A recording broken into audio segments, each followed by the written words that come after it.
أشهد أن محمد رسول الله۔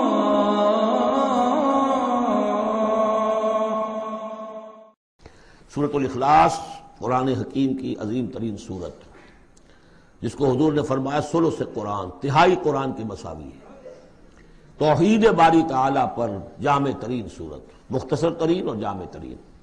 قل هو اللہ احد، کہہ دیجئے وہ اللہ ایک ہے، نہیں تنہا ہے۔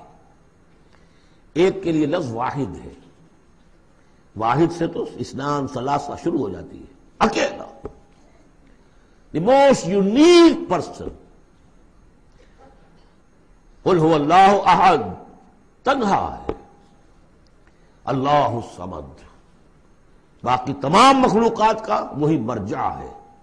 سمد کہتے ہیں بڑی چٹان کو، جس کا سہارا لیتے تھے لڑنے کے وقت، کہ پیچھے چٹان اچھی ہو تاکہ پیچھے سے دشمن جو ہے حملہ نہ کر سکے۔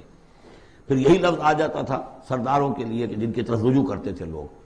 تو یہ کہ اصل میں اللہ تو ہے، خود بخود قائم ہے، اپنے بل پر قائم ہے، کسی نے بنایا نہیں اسے، اس کی حیات مستعار نہیں ہے، اس کی حیات اپنی، اس کا علم اپنا۔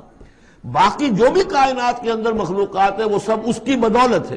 لا یحیطون بشیء من علمہ الا بما شاء، ان کا وجود بھی اللہ کا عطا کردہ، انہیں حیات بھی مستعار ہے، مانگی ہوئی ہے۔ عمر دراز مانگ کے لائے تھے 4 دن، اور وہ مانگی ہوئی زندگی ہے، جب چاہے گا لے لے گا ہم سے، ہماری زندگی اپنی تو نہیں ہے۔ لیکن یہ کہ باقی تمام مخلوقات کو تھامے ہوئے ہے، اور یہ وہی ربط و تعلق ہے جو میں نے آپ کو بتایا تھا اسم اعظم، جو الحی القیوم، خود زندہ اور باقی سب کو تھامے ہوئے۔ کل کائنات اس کی توجہ کی وجہ سے قائم ہے۔ لم یلد ولم یولد، نہ اس نے جنا اور نہ وہ جنا گیا، نہ اس کے کوئی ماں باپ، نہ اس کی کوئی اولاد، نہ اس کی کوئی جوڑی، جورو اور بیوی۔ متخذ صاحبۃ ولا ولدا، یہ ہم پڑھ چکے ہیں قرآن۔ اس اعتبار سے نفی ہو گئی کہ کچھ لوگوں نے اس کے لیے بیٹیاں تجویز کر دی، فرشتوں کو خدا کی بیٹیاں بنا دیا۔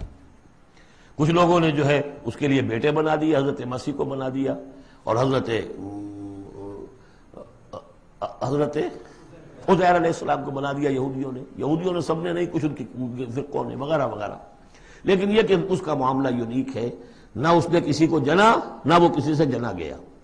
وَلَمْ يَكُنْ لَهُ كُفُوًا أَحَدٌ، اور نہیں ہے اس کا کوئی بھی، اب کفو جو کہتے ہیں برابری کا، کسی حیثیت سے اس کے برابر، کفو، ہم کفو، ہم پلہ، ضد، ند، مثل، مثال، مثیل، کوئی نہیں، کوئی اس کا ہم پلہ نہیں ہے، کوئی اس کا ہم رتبہ نہیں ہے، کوئی اس کا کفو نہیں ہے۔